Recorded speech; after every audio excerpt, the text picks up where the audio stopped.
Good morning, dear students. Welcome to Jatin Academy. Today in this class we will read chapter 4, The Night on the Island, in Hindi. So let's get started. पहाड़ी पर चढ़ने से पहले हमने यह पता लगाने की कोशिश की कि हमारे पास क्या है।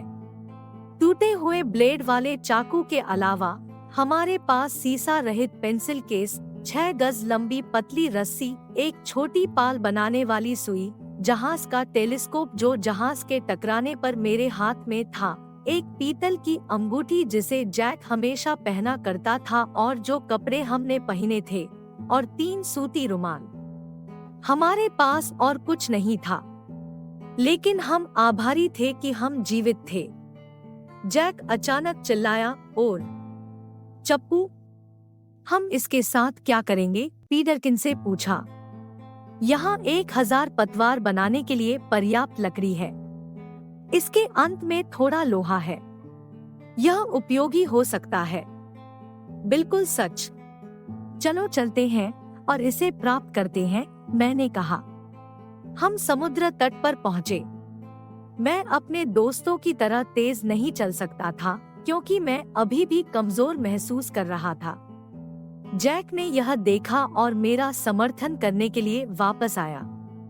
यह द्वीप पहाड़ी रंग बिरंगे पेड़ों, झाड़ियों और झाड़ियों से ढका हुआ था। नारियल के पेड़ थे। रेतीले समुद्र तट की सफेदी ने हमारी आंखों को चकाचौंध कर दिया। मैंने जो देखा उससे मैं प्रसन्न हुआ।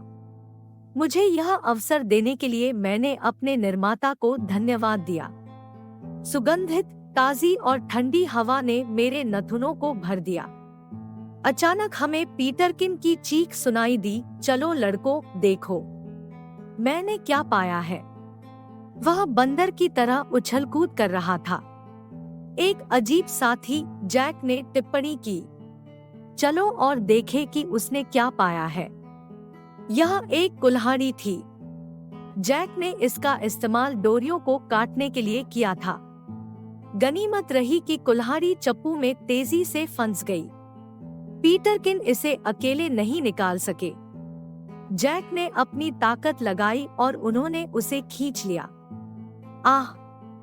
यह 1000 चाकुओं से अधिक मूल्यवान है, जैक ने टिप्पणी की। हम चप्पू और कुल्हाड़ी को उस स्थान तक ले गए जहां हमने अपना शेष सामान छोड़ा था। लड़कों, जैक ने कहा, चलो द्वीप के उस छोर पर चलते हैं जहां जहाज बर्बाद हुआ था। हमें वहां कुछ और मिल सकता है। सफेद समुद्र तट पर टहलते हुए पीटरकिन को भूख से तड़प उठी। वह कुछ जंगली जामुन खाना चाहता था, लेकिन जैक ने नारियल के ताड़ के पेड़ों की ओर इशारा किया। युवा ऊर्जावान लड़का तुरंत पेड़ के ऊंचे तने पर चढ़ गया और 3 नट लेकर लौटा। चलो अपना काम खत्म करते हैं और फिर हम खाएंगे, जैक ने कहा।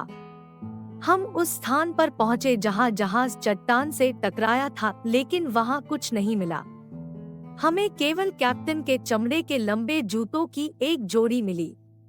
मुझे लगा कि वह डूब गया है, लेकिन जैक ने पहेली सुलझा दी। यदि कप्तान जूते पहनकर डूब जाता तो उसका शरीर किनारे पर धुल जाता। यह अधिक संभावना है कि अधिक आसानी से तैरने में सक्षम होने के लिए उसने उन्हें लात मारी थी। जूते जैक के पैरों और टांगों में फिट हो गए। हमारे अनुरोध पर वह उन्हें रखने के लिए तैयार हो गया। शाम हो रही थी। हमने अपने कैंप में लौटने का फैसला किया। बहुत सारी पत्तेदार शाखाओं को काटकर हमने रात के लिए आश्रय बनाया, लेकिन हमारे पास आग जलाने का कोई साधन नहीं था। हम असमंजस में थे। जैक ने 2 पत्थरों को रगड़कर चिंगारी निकालने की कोशिश की, लेकिन असफल रहा। फिर उसने एक पत्थर को कुल्हाड़ी की पीठ पर रगड़ा, लेकिन वह भी व्यर्थ साबित हुआ। पीटरकिन दयनीय था। ओ प्यारे, वह रोया। मैं इस तरह के शानदार दिन को निराशा में समाप्त नहीं करना चाहता। जैक उठा और उसने एक टहनी काट ली और सारे पत्ते तोड़ दिए। उसने धनुष बनाने के लिए रस्सी का इस्तेमाल किया। फिर उसने एक मृत शाखा का 3 इंच लंबा टुकड़ा काटा और धनुष की रस्सी को इसके चारों ओर घुमाया। डंडे का एक सिरा लकड़ी के चपटे टुकड़े पर और दूसरा सिरा किसी सूखे पत्ते पर रखकर वह धनुष से इधर उधर देखने लगा। कुछ ही देर में चिंगारी भड़क उठी। कुछ और सेकंड और पत्तियों में आग लग गई और कुछ सेकंड बाद हम आग के चारों ओर बैठे मेवों से खा रहे थे और पी रहे थे। हम तारों भरे आसमान के नीचे सोए।